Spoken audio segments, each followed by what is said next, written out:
Hello, and welcome to M&M English Academy Podcast. I'm Miles. And I'm Emily. In this podcast, we have natural conversations in clear English to help you improve your language skills. We're really happy you're here with us today, and we hope you enjoy listening while you learn. So, Miles, what are we talking about today? Well, today we're diving into one of my favorite topics, movies.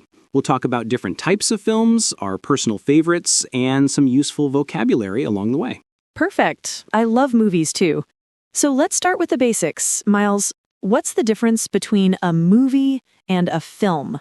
Great question, Emily. Actually, both words mean the same thing, but movie is more commonly used in American English, while film is often preferred in British English. You might also hear cinema in British English. Exactly. And speaking of vocabulary, let's talk about movie genres. Miles, what's your favorite genre? I'm really into action movies. Films with lots of excitement, car chases, explosions. What about you? I'm more of a romantic comedy person, or as we often say, rom-coms. I love movies that make me laugh and feel good at the same time. Nice. So for our listeners, let's go through some popular genres. We have action movies, like Emily mentioned. Comedies, which are films designed to make you laugh. Horror movies. These are scary films that might give you nightmares. Drama. These are serious films that often deal with real-life situations and emotions. Science fiction or sci-fi. Movies about the future, space, and technology. And documentaries. These are nonfiction films about real people, places, or events. That's a good list. Now, Emily, can you tell me about the last movie you watched? Sure. Last weekend, I watched The Devil Wears Prada again. It's one of my all-time favorites. Have you seen it? Again? That's with Meryl Streep, right? She plays a tough fashion magazine editor. Exactly. Meryl Streep is amazing in that role. She's so convincing as the demanding boss. And Anne Hathaway plays her assistant. I love how you used convincing there, Emily. That's a great word to describe good acting. When an actor is convincing, it means they make you believe their character is real. Right. And speaking of acting, let's talk about some useful movie vocabulary. When we talk about the people in movies, we can say actors and actresses, or we can use cast to talk about all the actors together. Good point. And the director is the person who controls how the movie is made. They tell the actors what to do and decide how each scene should look. We also have the plot. That's the main story of the movie. And the setting is where and when the story happens. Now, Emily, do you prefer watching movies at home or at the cinema? That's a tough question. I love the big screen experience at the cinema. The huge screen, the surround sound, the popcorn. Oh, yes. Cinema popcorn is the best. But I also enjoy watching movies at home because I can pause if I need to, rewind if I miss something, and I can watch in my pajamas. That's very practical. I'm actually the same way. For action movies, I prefer the cinema because of the sound effects and visual effects, or as we say, special effects. Absolutely. Movies like Marvel films or Star Wars are definitely better on the big screen. Speaking of Marvel, what's your opinion on superhero movies? They're everywhere these days. I have to admit, I wasn't into them at first, but they've grown on me. That's an expression, by the way. When something grows on you, it means you start to like it more over time. That's a perfect example. And I think superhero movies are great for English learners because the dialogue is usually clear and the stories are often simple to follow. Good point. Actually, let's give our listeners some tips for using movies to improve their English.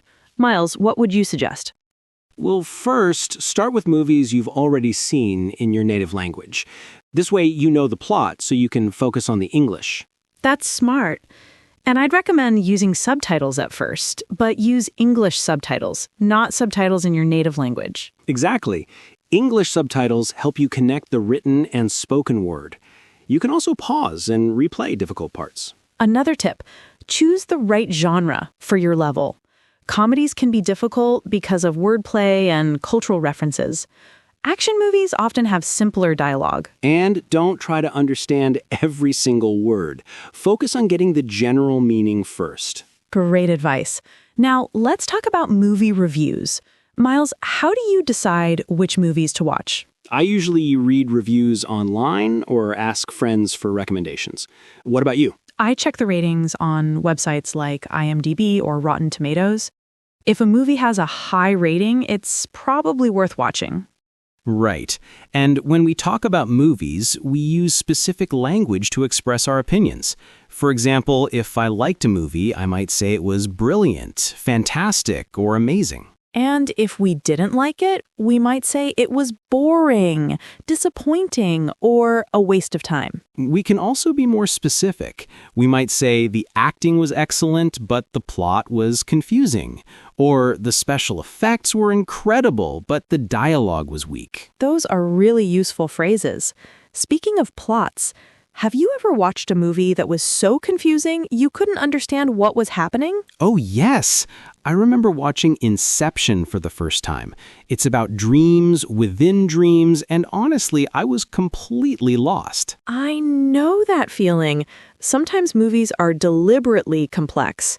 Christopher Nolan, who directed Inception, is famous for making films that require multiple viewings to fully understand. Exactly. And that brings up another point. Some movies are better the second or third time you watch them. We call this rewatchable. That's a great word. A movie that's rewatchable has layers of meaning or details you notice each time you see it. Emily, let's talk about movie adaptations. Do you prefer reading books or watching the movie versions? Ooh, that's always a debate. I usually prefer books because they have more detail and depth. But sometimes the movie brings the story to life in a way that's really spectacular. I agree. The Harry Potter movies, for example, couldn't include everything from the books, but they created a visual world that was magical to see. Exactly. Though book fans often say the book was better than the movie, it's almost a cliche at this point. True, but some movies actually improve on the original book, or at least offer a different interpretation. Good point. Now, before we finish, let's do a quick vocabulary review for our listeners. Great idea. We talked about genres, the different types of movies. Cast, all the actors in a movie. Plot, the main story. Director, the person who controls how the movie is made. Convincing, when acting seems very realistic. Grows on you, when you start to like something more over time. Rewatchable, a movie that's good to see multiple times. And adaptation, a movie made from a book. Perfect. So listeners, here's your homework. Watch an English movie this week with English subtitles and try to notice some of the vocabulary we discussed today.